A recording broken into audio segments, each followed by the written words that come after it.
Leader, I rise today to speak on the state of immigration debate in Ireland, more accurately the debate about having a debate.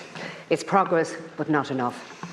In one breath, we are told to tread carefully when discussing the origins of the rapist of the 10-year-old girl in City West, because the case is still ongoing.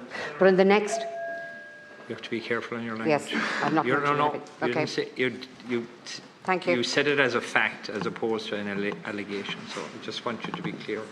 Thank you. But in the next, TDs fall over themselves to denounce the phantom far right in connection with the horrific burning of an IPA centre in Drogheda, only for it to emerge that the alleged arsonists were linked to organised crime and the attack was likely part of a gang feud.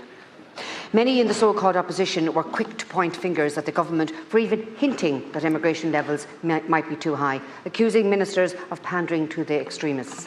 One member even claimed that there was a direct line between those comments and the arson attack.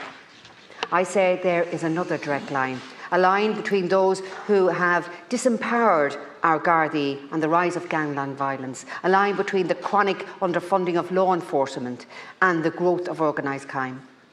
And there is a link between sticking our head in the sand and migration making the crisis worse. Because, like it or not, there is a link between migration and crime. There are many who get uncomfortable hearing it, but it is a fact.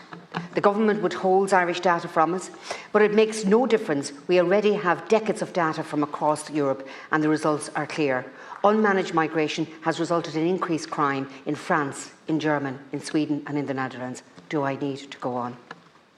But if we lived in a stable, prosperous and well-managed nation, it would be fair to have a discussion that would weigh this danger of migration against its potential benefits to our economy. But we do not live in such a nation. We live in a nation where there is a crisis in crime, where there is a crisis in housing, where there is a crisis in cost of living, and where there's a crisis in government services. And into this mess, we then throw open borders to effectively unlimited numbers of unvetted arrivals, and we expect nothing to go wrong.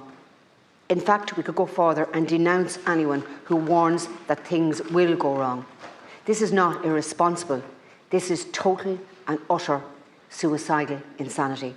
Dear colleagues, it is time to talk seriously about what the real problems and solutions in this nation are.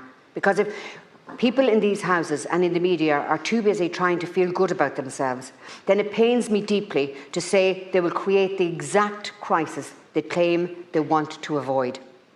There will be more stabbings, there will be more rapes, and there will be more arson attacks, and there will be more riots.